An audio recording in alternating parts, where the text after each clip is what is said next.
ये क्या है? क्या प्रयोजन है इस देवी के यहां प्रकट होने का?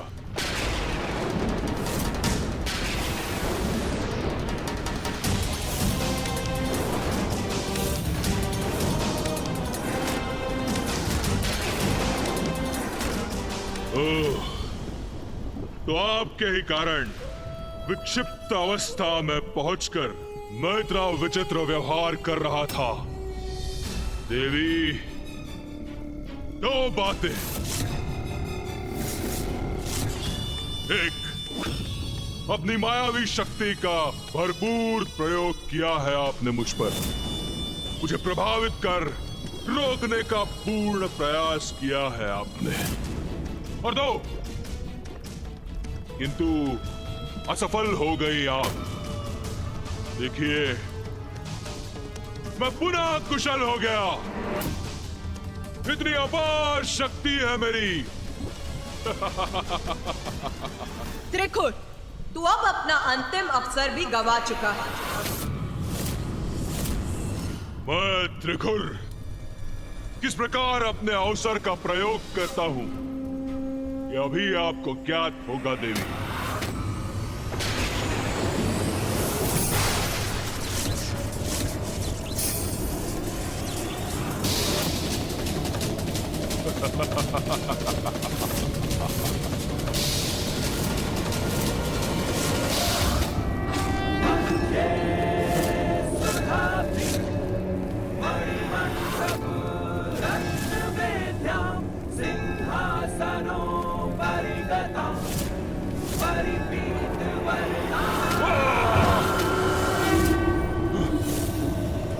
मेरी शक्ति, ब्रह्मांड का विजेता त्रिकुर हूं मैं। ब्रह्मांड का विजेता त्रिकुर हूं मैं।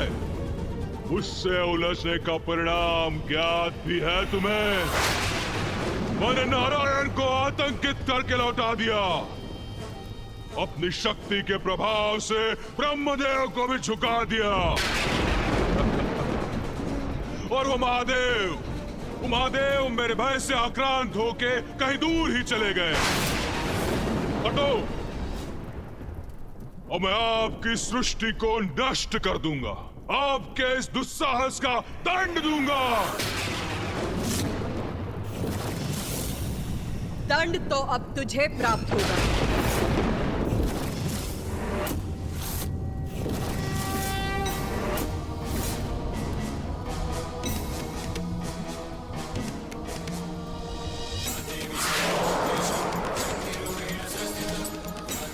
ये देवी तो रौद्र रूप धारण कर मेरी ओर ही बढ़ी आ रही है।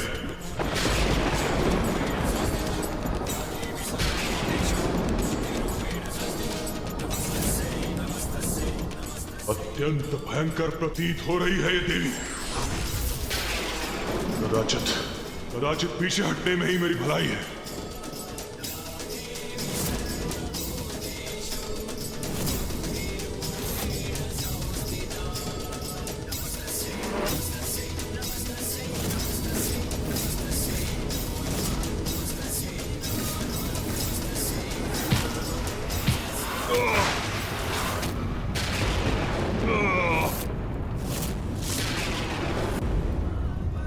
नारायण, ब्रह्मदेव और मेरे स्वामी महादेव के प्रति इतने अपमानजनक शब्द बोलने का साहस भी कैसे किया तुमने?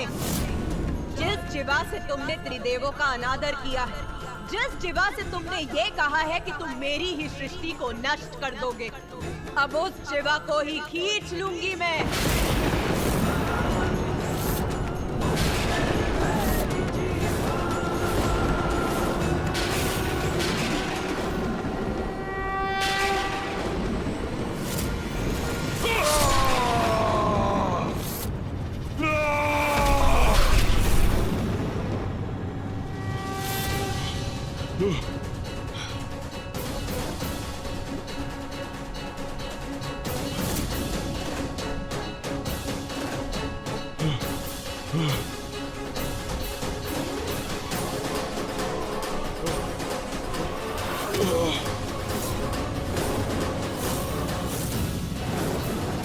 ये देवी, ये तो यहां भी उपस्थित है।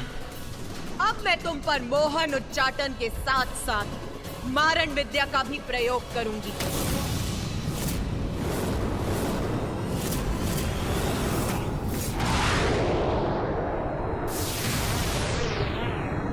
ये क्या करने जा रही है?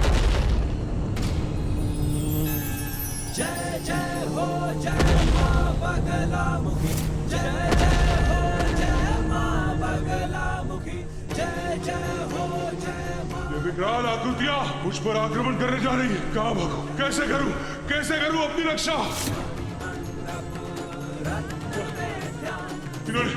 इन्होंने तो घेर लिया है मुझे।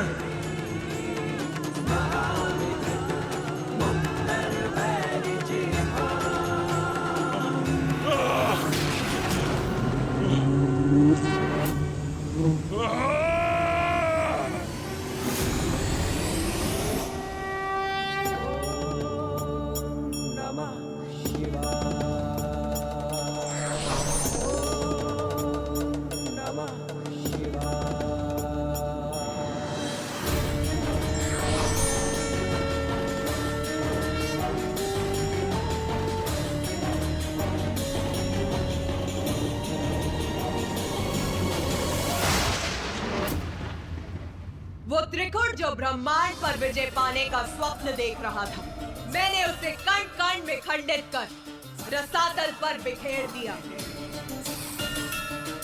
ऐसी है मेरी मोहन, उच्चाटन और मारण शक्तियां। जिस प्रकार त्रिकुट ब्रह्मांडीय बवंडर उत्पन्न कर सृष्टि का विनाश करने के लिए तत्पर था, उसी प्रकार हमारे मन में उत्पन्न होने वाले अनुचित पापमयी विचार हमारे सद्गुणों का नाश करते हैं और उन पापमयी विचारों को, उन अनुचित इच्छाओं को मिटाना मेरा कर्तव्य है। हाँ माता। और आज त्रिकुट के उदाहरण से मैं सभी को सावधान भी करना चाहती हूँ। मेरी देवी बगलामुखी की शक्तियों से जिस प्रकार त्रिकुट का नाश हुआ, वो मेरे साधकों को भी प्राप्त हो सकती है। किंतु जो भी मेरी किसी भी शक्ति का अनुचित प्रयोग करेगा, मोहन, उच्चाटन और मारण शक्तियों से किसी भी जीव को हानि पहुंचाने का प्रयास करेगा, मैं दर्द स्वरूप त्रिकुट के समान उसकी भी ऐसी दुर्दशा करूंगी। उचित है माता, किंतु हमें ये तो बताइए कि आपके देवी बगलामुखी रूप में पिताजी अपने किस रूप में आपके साथ थे? हाँ माता। मेरे देवी बगलामुखी स्वरूप में महादेव अपने महारुद्र रूप में मेरे साथ होते हैं। अपने इस रूप में मैं ही गूढ़ ज्ञान, तंत्र विद्या, मायावी विद्या एवं औषधि विद्या और वनस्पति विज्ञान को जन्म देती हूँ, जो ऋषि मुनि और अन्य साधकों को प्राप्त होती है और जिनकी सहायता से संसार में मानवता का विस्तार होता है। मनुष्य समाज को निरोग रखते हैं और इस प्रकार मेरे द्वारा रचित संसार निर्बाध रूप से आगे बढ़ता है। मध्य सुधाब्दी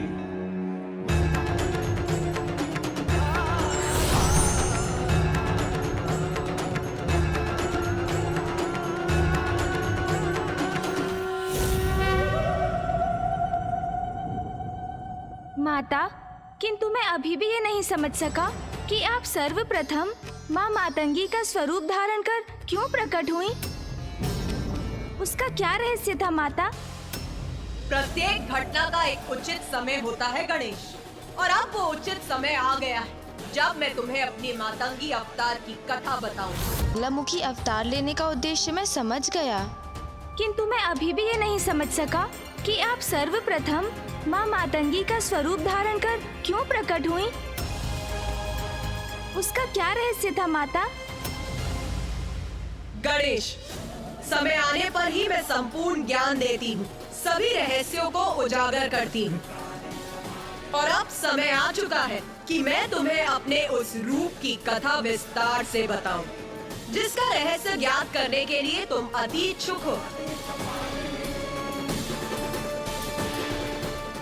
माता मातंगी? माता, हम आपके श्रीमुख से माता मातंगी का रहस्य जानकर अत्यंत कृतार्थ होंगे। गणेश, सृष्टि में अब जीवन और मृत्यु का क्रम स्थापित हो गया था। अधर्मियों को, दुष्कर्मियों को उनके जीवन के उपरांत उनके कर्मों का दंड मिलने का विधान भी स्थापित हो गया था। सभी प्राणियों को सुपथ पर चलने के लिए प्रेरित करने हेतु संसार में ज्ञान भी स्थापित कर दिया था, किंतु अभी भी मेरा कार्य पूर्ण नहीं हुआ था। किंतु माता, अब आपका क्या कार्य शेष था?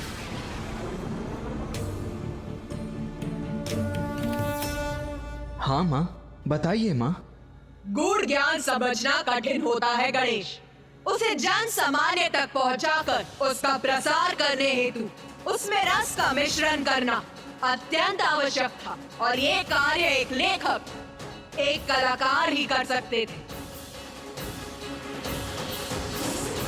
और यही कारण था मेरे देवी मातंगी रूप को धारण करने का।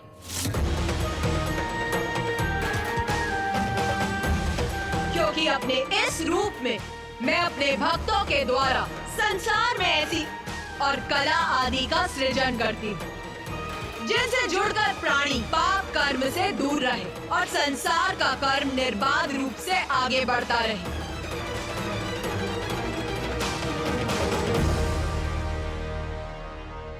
माता, अब मैं समझा कि आपने मुझे यहाँ क्यों बुलाया है। मैं तो ध्यान में मग्न था माता। मुझे आभास हुआ कि आप मुझे पुकार रही हैं, और जब आपका स्वर सुनकर मैं यहाँ इस शमशान में खींचा चला आया तो मैं बहुत अचंभित था।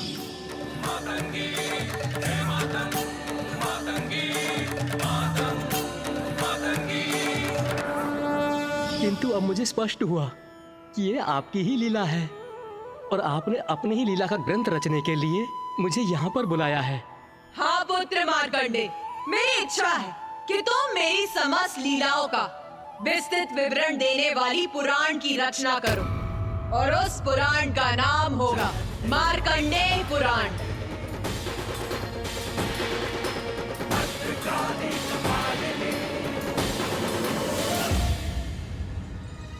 माता, आपने इतना महत्वपूर्ण कार्य सौंपकर मुझे कृतार्थ कर दिया।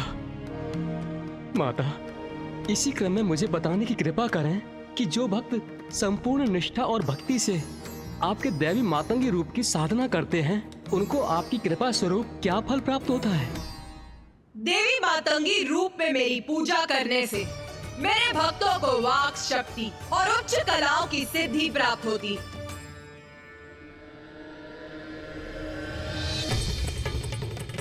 श्यामां शुभ्रां सुबालां त्रिकमलनयनां रत्नसिंहासनस्थां भक्ताभीष्टप्रदात्रीं सुरनिकरकरा सेव्यकञ्जाञ्जुयुग्मां नीलाम्भोजां सुकान्ति निशिचरनिकरा अन्यदावाग्निरूपां पाशं खड्गं चतुर्भिर्वरकमलकैर्खेदकं चाङ्कुशं च।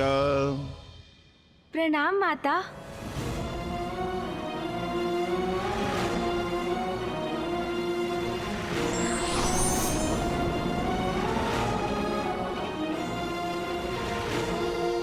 मुझे प्रतीत हो रहा है कि इस विषय को लेकर तुम्हारे मन में अभी भी संशय शेष है। संकोच मत करो, पूछो गणेश। क्या पूछना चाहते हो गणेश? माता, आपने ऋषि मार्कंडे को पुराण की रचना का निर्देश तो दे दिया, किंतु वो आपके दशम स्वरूप को जाने बिना ये कार्य कैसे पूर्ण कर सकेंगे? अभी तो आपने हमें अपने 9 महाविद्या स्वरूप का ही परिचय दिया है। उचित, तो सुनो मेरे दशम महाविद्या स्वरूप की लीला। मैंने संपूर्ण सृष्टि का सृजन तो कर दिया था, किंतु अभी भी मेरा कार्य पूर्ण नहीं हुआ था, क्योंकि अभी सृष्टि सभी प्रकार से संपन्न होने के बाद भी श्री के अभाव में अभी भी अपूर्ण थी, और संसार में श्री का आविर्भाव हो, इसलिए मैंने अपना दशम स्वरूप देवी कमला के रूप में प्रकट हुई। संसार में श्री का आगमन मेरे देवी कमला रूप के माध्यम से ही हो सकता था। जिसके लिए अब उचित समय आ चुका था। इसीलिए मैंने ऋषि भृगु की पुत्री के रूप में जन्म लेकर संसार में श्री को प्रकट किया। किंतु माता, सृष्टि के लिए श्री इतनी महत्वपूर्ण क्यों है? हाँ माता, ये प्रश्न तो मेरे मन में भी उत्पन्न हो रहा है कि पृथ्वी, अन्य लोक, सूर्य, प्रकृति, जीवन और मृत्यु के साथ तो ज्ञान का महत्व स्पष्ट है, किंतु सृष्टि क्या इतनी सामान्य है कि वो केवल श्री से ही पूर्ण हो सकती है? उत्तम, अति उत्तम प्रश्न पूछा है तुम दोनों ने, जिसका स्पष्ट उत्तर दूंगी। श्री का संबंध मात्र धन संपत्ति से नहीं, उसका अर्थ है सभी प्रकार की समृद्धि, अर्थात उर्वरता, भौतिक और आध्यात्मिक संपदा, ज्ञान, स्वास्थ्य और समूचा कल्याण। मैं समझ गया माता। संपत्ति होने पर भी कोई स्वास्थ्य रहित हो सकता है, धनवान होने पर भी कोई प्रसन्नता से वंचित रह सकता है। श्री का अर्थ है सभी प्रकार की कुशलता और प्रसन्नता, जो सर्वाधिक महत्वपूर्ण है। आप सभी को तो ज्ञात है, शिवाय विष्णु रूपाय, शिवा रूपाय विष्णवे। शिव और विष्णु अभेद, अर्थात दोनों भिन्न भी हैं और दोनों एक भी। इसीलिए समय आने पर ऋषि भृगु ने मेरा विवाह मेरे देवी कमला रूप में महादेव के ही रूप नारायण से किया। किंतु माता, मामा जी की पत्नी तो देवी लक्ष्मी है, तो देवी कमला के रूप में आप उनकी पत्नी कैसे हो सकती हैं? मैं ही शक्ति, मैं ही पार्वती, मैं ही सरस्वती, मैं ही लक्ष्मी, मैं ही महादेव, मैं ही ब्रह्मदेव और मैं ही नारायण हूँ। सभी मुझ में ही है, मुझसे ही है, मेरा ही अंश है। स्मरण करो, सृष्टि का आरंभ मैंने किस प्रकार किया था।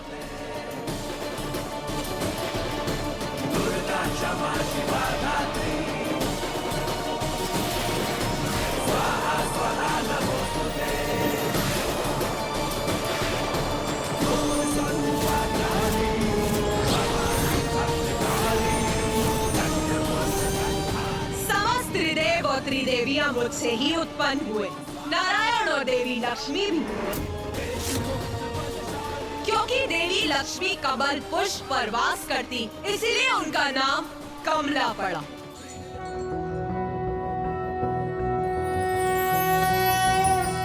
त्रैलोक्य पूजित देवी कमले विष्णु वल्लभे, यथा त्वमचल कृष्णे तथा भवमयी स्थिरा। मामी जी, माता कमला।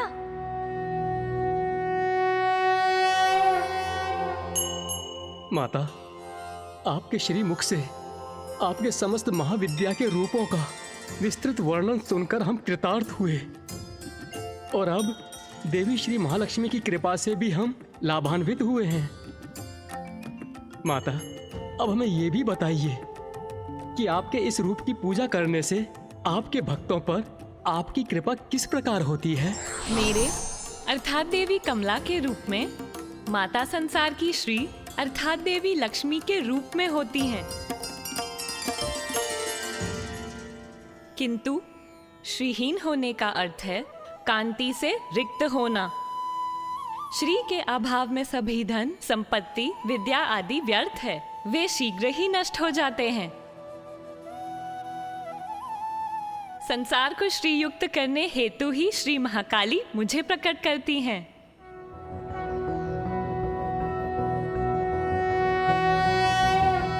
त्रैलोक्य पूजित देवी कमले विष्णु वल्लभे, यथा त्वमचल कृष्णे तथा भवमयी स्थिरा।